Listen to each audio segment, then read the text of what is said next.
representing the Balassi Institute. It's a cultural institution in Hungary. They have 23 different offices throughout the world, and they try to promote interest in Hungarian culture. We have a small stand at the back and a brief sort of publication on the Institute, which includes information not only about our programs, but also excerpts in English translation from the prose works of some of Hungary's finest contemporary writers. So do please take a chance to browse through that. And it also has a bit of information about the Petőfi Literary Museum. This is a museum and a foundation in Budapest that offers funding for literary translation into English. I myself am very proud to be one of the beneficiaries of their scholarship foundations. I'll be translating one of the works I'm going to mention today by author Ferenc Barnás, entitled The Other Death. So as I say, my intention is to prompt you to consider reading some of these works in their very excellent English translations, and of course, on the long-term goal, to encourage you all to learn Hungarian, an effort that will be well worth your while. So I have a bit of information about several authors here, and I'll just say a word or two about each. And there's samples from the prose of each in English translation here. It gives you a chance to get a sort of flavor of their works. And then if you care to, do please approach me after the presentation. I'd be more than happy to send you these excerpts. And then you can look at them yourselves and see if they happen to spark your interest. So I'll begin then with an author named Zsuzsa Rakowski, Susan Rakowski.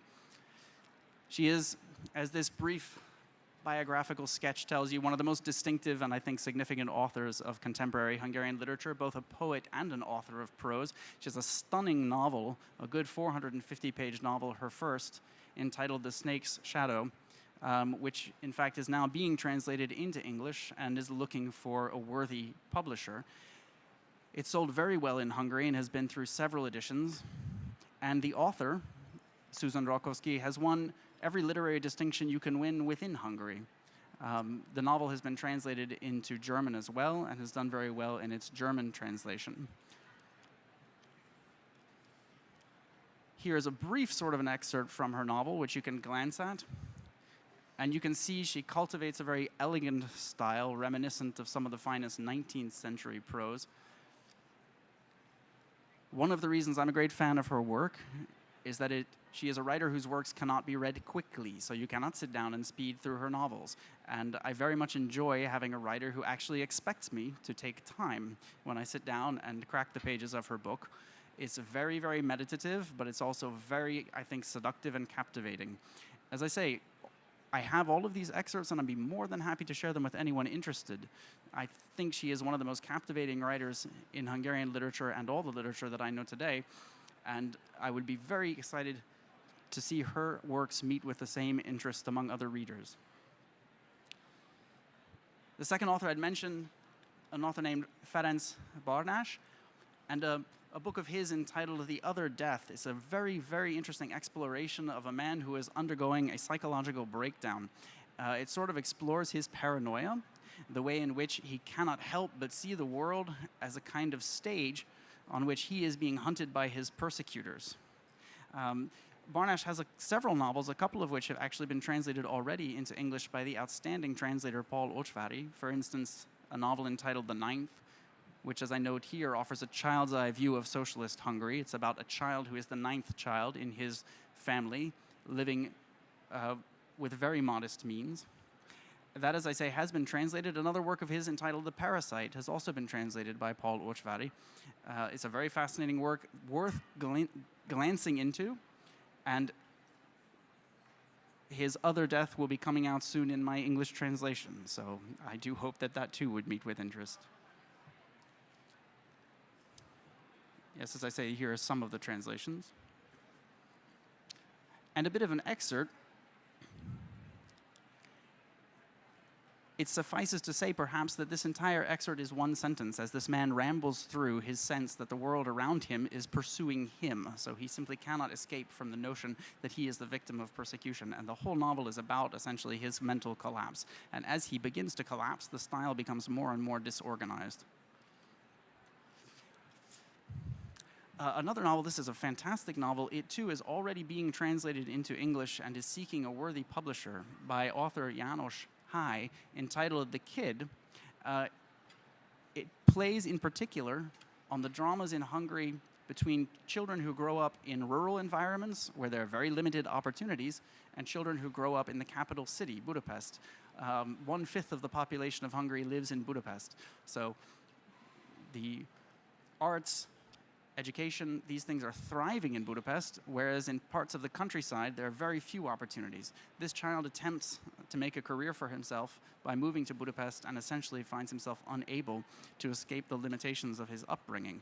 And it's something of a story of his collapse, the collapse of his marriage, and his gradual confrontation with his own frustrations.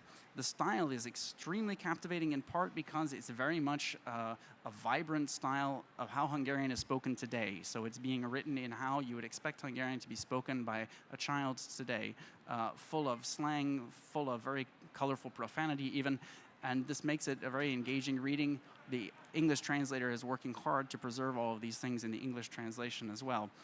It is full of a kind of poignant irony because it's taking place at a time after the fall of communism when in principle everyone should be full of hope, and this child is full of hope, and it's kind of the story of his hopes being dashed.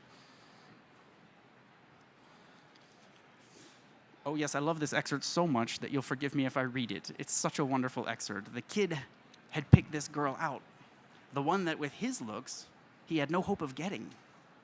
But he figured the uglier girls weren't exactly a sure thing either, so it'd be stupid not to just pick the best looking one, since he didn't have a chance with any of them. Because why plan a trip to Romania if you know you don't have enough money to go? Then why not India or China, which is something you can talk about? Because telling people you want to go to Romania but you can't, you do better just to shut up. Only thing you can say about a trip to Romania is that I went to Romania and the commie police took me in and beat me good, just like they beat my friends in Romania. So it's a wonderful style. It's highly readable. And Imre Orovec, he too is a fascinating author who has traveled a great deal, lived a great deal in the United States, and essentially has written the story of a Hungarian immigrant family. This is a tale of disconnect between generations as Hungarian parents seek to cultivate their attachment to their homeland, and the children are increasingly distant. Orovec too, in fact, like all of these authors, has won innumerable distinctions within Hungary, and his works are simply waiting for good English translation to become, I think, very, very marketable books here, potential bestsellers. Oh, the excerpts would be a joy to read all of them, but time constraints, of course, never let us do that. This is one of my favorite authors. It's a young woman living in Budapest named Veronika Czapáry. She has a wonderful book entitled Doll Count, and one of the reasons it's particularly interesting is it is told from the point of view of a teenage girl. There are very, very few works coming out of Hungary at the moment that are told from the point of view of a teenage girl. This is a perspective that's ignored. It's ignored not only in fiction, it's ignored in academics, it's ignored in history. So the idea that a teenage girl would have a distinctive perspective is something you don't come across. And here we have a novel that is very much about the sufferings of a teenage girl in a family that is ripped apart by domestic violence and by alcoholism. These things are subjects of Hungarian literature: domestic violence, alcoholism, the collapse of the family, but they're never told from the perspective of a girl. It reminds me, to be frank, a bit of Alice Walker's Color Purple, and the way in which The Color Purple was shocking in part because of the perspective from which it's told. Veronika Czapáry's novel Doll Count is told, I say, is shocking in part because of the way it's told from the perspective of a young girl in a family being torn apart by alcoholism and domestic violence. Her brother is ripping apart her dolls, and she sees this as a metaphor for the ways in which her family is falling apart. And let me just read, there's a wonderful citation from a review that's very, very true towards the end of this little biographical sketch. The tone is that of a little girl. Golding's characters in The Lord of the Flies are little whippersnappers compared to this. So that Golding in The Lord of the Flies has his boys running around on the island, and they're not in any way interesting or intimidating compared to Veronika Czapáry's characters. I couldn't agree more. We take delight in the literature, and we are revolted by the life circumstances that allow events like these to occur, reads the review. Oh, and here's another excerpt. Goodness, so many to read. My little sister twisted off both of Petty's feet, completely off. So Petty is now a footless doll, and one of his hands is missing too. That's how I fall asleep with him, holding him tight, caressing his body, which now has just one hand and no legs at all. But if I tuck him under the blanket, it's as if he does have them. Every day I cry myself to sleep, and I'm really sad about him not having his feet and missing a hand. But I love him all the same. Yes, he's my little baby, and I'll never abandon him just because he doesn't have feet or a hand.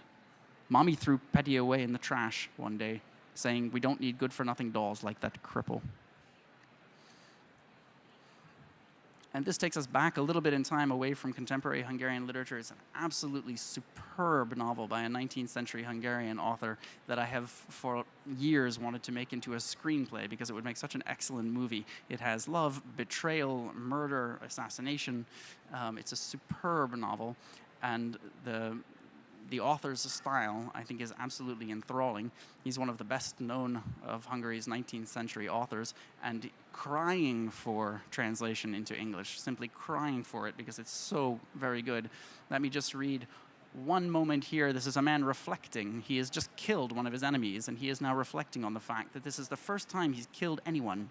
And he writes, or he ponders, "Now for the first time I've slain a man to whom nature said, 'Live long.'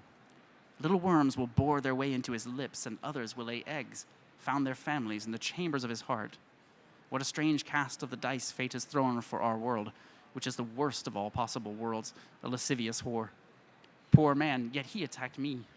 It must be hard to die without last confession, at least for a man with faith. My credence is a hunchbacked old woman who spends her days bent over looking for jewels in clods of clay. She never looks at the sky, and there is no wreath on her matted locks of hair. Her name is success in this vale of tears, from which this man has now departed, as I see, for his eyes have closed."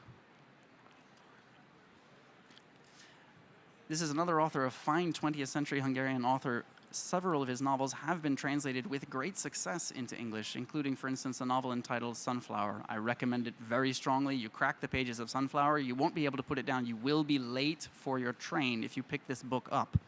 I have had it happen to me too many times. And I would love to recommend for translation, publication in English, his In My Late Days as a Young Gentleman. So he is told from the perspective of a man bemoaning the passing of his youth. His novels are full of very, very sensual prose. It is a time of indulgence and lasciviousness in Hungary, and he is telling the sort of backroom stories of this indulgence and this lasciviousness. And if you'll forgive me again, I indulge myself by reading these excerpts. We have a brief description of the hotel, and this is how he likes to imply how the people are meeting and organizing their trysts. Miss Vilma lived on the second floor of the hotel, the magistrate on the first, the middle-aged gentleman on the ground floor. The rooms were essentially right above one another. Had they bored a hole in the ceiling and fed a cord through it, they could have given one another signals, particularly on sleepless nights. The middle-aged gentleman was an insomniac, and he contrived a variety of methods of dealing with this ailment. This was why he spent nights in the hotel sometimes, because he had once had there a very long, quite pleasant, sleepless night. This is Krudi, so he is telling you a tale of really the kind of decline of the upper class in Hungary. And one of my favorite authors, a man named János Aspót, his only novel, extremely lyrical novel, entitled Dreamer of Dreams. He himself was a politician and a political essayist who eventually gave up his career in politics and as his final gesture wrote a very, very fine novel. Very seductive prose tone. I think it rivals the elegance of Krudi, though it is full of a bit more romance. And it begins, and perhaps I'm always hypnotized by the beginning of the novel because I happen to share his adoration for the city of Venice. But it begins with this lovely passage. You, Venice, you, if I could find my place anywhere in this world, if there were a corner of this earth where my bosom, forever rising up against this life, could find calm, where a heart consumed by the flames of wasted desire could rest, it is you. What became of you, my dreams? I look back on you as I gaze on this long row of silent palaces, the august dead of a bygone era, which will never again come to life, but nonetheless, abandoned, fading, collapsing, are more luxuriant in their colors, their grace, their shimmering beauty than all the pomp of the world of today. So, as I say, this metaphor of him looking on Venice, a city in ruins, and thinking, even in its ruins, is more glorious than anything built today, as he looks back on the dreams of his youth and thinks, even as futile as they proved, they're more beautiful than anything he can come up with. So these are just a few excerpts, as I say, from a few of the works that I think are coming out of Hungary today, and then some of the classics, all of which, as I say, are crying out for translation. In several cases, some of the finest works of Hungarian contemporary literature are already in good translation, waiting for worthy publishers.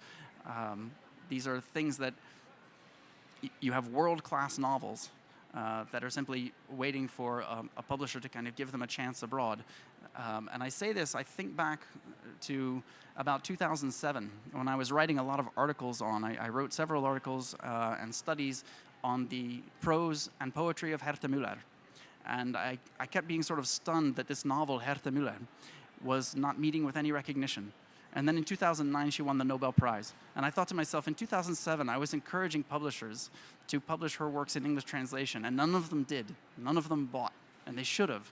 One of her finest novels, the English translation is Passport, was published by Northeastern University Press, which is a great press, but it doesn't have the kind of exposure that a Nobel Prize-winning author would expect. So if that's any sign that I have any kind of sense of what the global marketplace might be looking for, I do encourage you to show some interest in some of the authors I've just mentioned. Please, I encourage you to approach me. I would love to share my impressions, my insights on these works, and I would love to share these excerpts with you. And then if you find something that you think would be interesting, you could pass it on as well. So thank you very much for your time, and I would like to thank also the Balassi Institute for giving me this chance to share my passion for Hungarian literature with you.